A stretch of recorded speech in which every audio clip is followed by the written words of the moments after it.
Hello everyone, welcome back to Rogue Meta here, and I'm happy to bring you an update of my vampire deck profile. Without further ado, how about we just get started on that, And first and foremost, the most important card in the deck, in my opinion, is going to be Voivode. Now, he is here because he's able to do a plethora of things for you. First off, when he's normal summoned, he's able to special summon up to 2 monsters on your opponent's graveyard to your side of the field. And because of some of cards like the Zambi Vampire and Sheridan Vampire, you can use those monsters to be able to actually summon them. So he's super useful. Plus, he's able to negate one effect of a monster that's already in the graveyard, regardless if it's your effect or if it's your opponent's effect. But let's be honest, you're just going to be negating your opponent's effect anyways. So that's why I think not only is he my favorite vampire, but he's considered the best in my opinion. Next thing, without further ado, of course, Doom King Baladrock. Doom King Baladrock is here because, of course, he's your secondary boss monster. He negates an effect, the effect of a zombie that's on the field or in the graveyard. And the best way to do that, to get all around your opponent's effect, is having Zombie World on the field, because now those monsters become zombies. Plus, in response, he can also non-target banish something on the field whenever a zombie effect is activated. That's a great way to be able to get rid of your opponent's problematic monsters, whether it's on the field or on the graveyard, by the way. So, he's super good. Always will be, in my opinion. Algumazera is here because he's here for protection and extension. Not only is he able to protect your lower level zombie monsters like Unizombie or Mizuki, but let's say that your Unizombie is gonna get popped and you have Mazera on either your hand or in the graveyard. Well, what Mazera does is, without activation, it banishes itself to protect your monster from being destroyed. And once it banishes itself, its second effect activates, which allows it to re-special summon itself to the freaking field. And on top of that, you're able to either mess with its level. You can either make it a level 7 or you can keep it as a level 8, which I don't know why you would make it level 7 unless you have a level 1 tuner on the field and you can make like a quick synchro 8. Usually I like to keep it as a level 8 in order to bring out a rank 8 monster. Now, it's time for the difference here. I added a new engine, and here we go. I added a Horus engine. 2 Unseti. 2 of this guy. I'm not going to even pronounce that name because, yeah, good luck with that. That thing looks really hard to say. And, of course, 1 Happy. Happy, he's happy. But anyways, I added this engine because not only is it really good when it comes to zombie decks in particular, Imseti does basically the bulk of the work. What this does is that you use Imseti, discard that, and 1 other card in your hand, and it allows you to search for the King Sarcophagus. And on top of that, draw a card. So, it replenishes itself. You go even on this one. Sure, there's downsides like getting this ash and stuff like that, but say that the card you discard with Imseti is familiar. Well, at least you still have another search with familiar in order to be able to, keep going with your play. This is a great engine, I believe, for zombies of all kinds. I'm actually going to be testing this out in other zombie decks. So look forward to this engine being used and being shown off in other future deck profiles. It's a great rank 8 engine. It's a great way to go into your level 10s. I love this engine. I've been playing with it for quite a while. I highly recommend it. Now, back to the vampires. 1, Scarlet Scourge. Now, Scarlet Scourge is here because once it's normal summon, it allows you to bring back a vampire at the easy cost of 1,000 life points. And bringing back something like Vampire Grace to be able to go into an instant rank 6 is really desirable in this deck. So I highly recommend this. It's one of the better vampires in my opinion, and I cannot give it enough and I can't say enough good about it. Now, speaking of Vampire Grace. Now, Vampire Grace is here because she's able to special summon herself from the graveyard for free. Not for free. I mean, at the cost of 2,000 life points. And, yeah, that's kind of a steep cost. But if you're going to go for game, that's a no-brainer. You're going to want to be able to pay those life points to be able to go for game with someone like her. She's one of the better older vampires, and I'm glad that she's been able to stay for this long. And now for Shang-Chi. Well, we all love Shang-Chi. Every zombie player can tell you Shang-Chi is terrific. It's level 6, so you can go into something like Beatrice, or you can go to Dampier Sheridan with this. Plus, it's a foolish burial.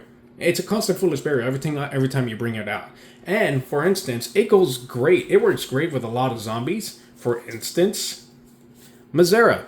If Mazera is on the graveyard and Shang-Chi is banished, you can activate Shang-Chi, banish Mazera, and special summon Shang-Chi into the field, allowing Mazera to activate its effect and banishing and special summoning itself in the field. So it actually has a lot, and I mean a lot of symbiotic relationship with a lot of the zombie cards in this deck. Always recommend this one. Really, really good. Of course, one Vampire Shadow. Vampire Shadow isn't that great, but it is potentially one of the better extensions. The only thing that holds this back is that the only monster that's able to attack after this effect is resolved is the vampire that you summon, and that's it. That's the only thing that's holding this one back. It used to be a lot better back in the day, but now it's reduced to just a one of, and I wouldn't recommend any more of this. Fraulein. Now, Fraulein, I love. I will always find a spot for Fraulein because she's able to freely special summon herself when you declare attack or when your monster, when your opponent declares an attack. And at the cost of 100 life points, she's able to modulate the defense and attack of herself or any zombie that you control on the field. So this is a great way to get over problematic monsters and just beat them to death. One Necro Banshee because Zombie World is a thing and you want to get into it as fast as possible. One Gozuki because dumping in a zombie deck is always fun, and being able to special summon a zombie from your hand at the cost of banishing a zombie on your graveyard is always not going to be good. One Mizuki because, actually make that two Mizukis because Mizuki is always going to be great in zombies. And of course, back to the vampires, you use a playset of Ghost. Ghost is a great starter for the vampire deck. It allows you to discard one vampire, or send to the grave one vampire on the field or in your hand, and search for another vampire card. When you do that, it allows you to also dump a familiar or a retainer to the graveyard, allowing you to search even more. Plus, you want this in the graveyard because it's a quick play, normal summon a vampire from your hand. And imagine if you have something like Sucker on the field and you have Zombie World on the field, you can tribute one of your opponent's monsters, quick play, and they won't see it coming. It feels so good to be able to resolve that effect. Great searcher and great way to get over your opponent's monsters. We are playing the 3 of Ash because, it's a tuner. It's a great way to stall your opponent. You want to be able to do that with this deck. To Unizombie, we all know what Unizombie does. It's just a great way to get into your synchros.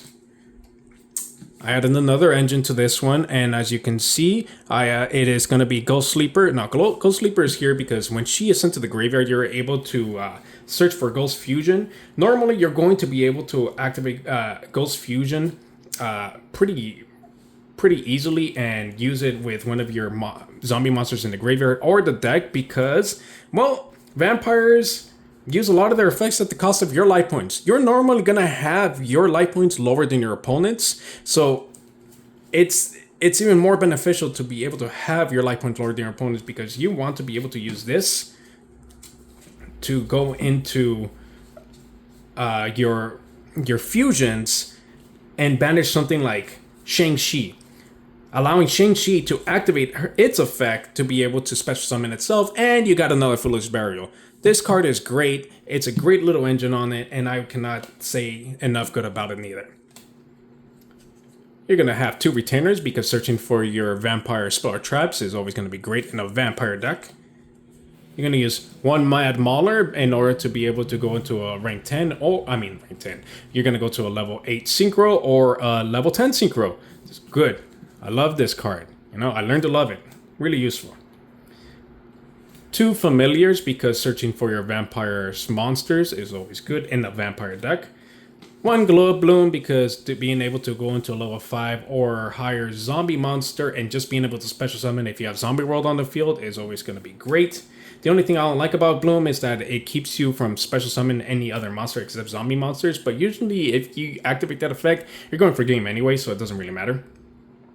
The heart and soul of any zombie deck, of course, is going to be Zombie World. It's a great floodgate for a lot of cards, a lot of decks to this day. And I just love how it's not been able to be power crept for this long. 2 domains is going to be one of a couple of the spell and traps vampire cards that we use. Actually, we don't use any of the traps anymore. We just use mainly spells. These are great to be able to use an extra normal summoning for your vampires and being able to recur a lot of the life points that you use in order to activate some of your vampires' effects. Always feels good to use it. Of course, 2 Keen Sarcophagus, it goes great with the Horus engines. You can't use it without it, allowing you to discard discard a card in your hand to be able to dump one of the Horuses. Not once per turn, by the way. So you get Ash, they're like, oh no. Anyway, activate again. Yeah, really good. 2 Super Poly, because Super Poly being able to wipe the board is great right now. 1 Foolish Burial, because zombies like the graveyard. 1 Vampire's Desire, to modulate your vampire or your zombie level to something that you would love is always great. This is a great way to go into your rank 8s or your rank 6s. 1 Called by the Grave, because we love to give the middle finger to hand traps. And speaking of hand traps, 3 Infinite Impermanence. 3 Infinite Impermanence is here because, you know, we want to be able to slow our opponent's effect monsters as much as possible in order so that we are in a better position when it's our turn. And that's it for the main deck. Let's go into the extra deck. Of course, 1 Zombie Vampire, being able to excavate the top 4 cards in either your opponent and both your opponents and your deck. It's great. And then being able on resolution to special summon one of those monsters to your field. It's a phenomenal way of being able to extend your plays and go for game. Now, I decided to put this in because of all the level 8s I use. Being able to negate a spell card is always going to be great, and just sucking it up so that your opponent can't use it anymore is just a icing on the cake. I love this card, and I'm so happy I'm able to use Harbinger again. 1 Dhampir Vampire Sheridan. Great removal options, and being able to special summon one of your opponent's monsters by detaching one of its materials is always great. Love this card, just love the way it looks. 1 Beatrice, because rank 6 is pretty easy to go on, and being able to quick play dump on your opponent's turn is always great. Also, the thing about this card is that this is another great way to get to your Horus cards. In order, you want to get your Horus into the graveyard anyway, so being able to just quick play take him to your graveyard is always great. Now for the links, and we're gonna start off with, of course, the one and only Vampire Suck. She likes sucking. She likes drawing you cards. She likes allowing you to tribute your opponent's monsters as long as they're zombies. This is a phenomenal card. One of the best one of the best zombie links in the game whatsoever. Love this card. Vampire Fascinator, to be able to steal your opponent's monster in the graveyard, and then being able to just tribute herself or another vampire to be able to, do the same thing.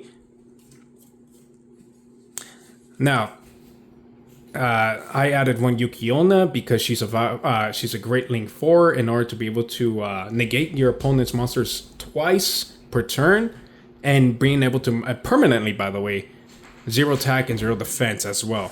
Phenomenal card. Always love going to her. This is another great Underworld Goddess. Is just another great way of getting rid of your opponent's monsters. Just love it. Now, I said level 10 is always, I said I use level 10 monsters a lot. This is great removal option. I love it a lot. Being able to just banish, non-targeting, your opponent's monsters or their cards on the field and in the graveyard. I just love resolving this effect. Red Eye Zombie Dragon Lord, phenomenal way to be able to special summon your vampires or your zombies during your opponent's turn. I mean, using this on Baladrock, your opponent's not gonna laugh. One Ciphering Lord Omega to recur your Mizukis and being able to tear a card from your opponent's hand. One Immortal Dragon to be able to dump and go into a better synchro. One great way to board wipe and using your opponent's materials into this. And a great way to go into a rank 8 afterwards. Just another way to, just another Super Poly target right there. A phenomenal Super Poly. And the last card on the deck is going to be Garura. You know, there's a lot of fire decks going on right now. And this is a great way to get rid of them using Super Poly. And that's it for my deck profile. I hope you enjoyed it. You know, zombies and vampires has been a deck that I've always loved using. I've been using it since 2013, and I don't see any reason on stopping that now. It's one of my favorite decks of all time, and I hope you'd enjoyed using the video. All right then, have a good one.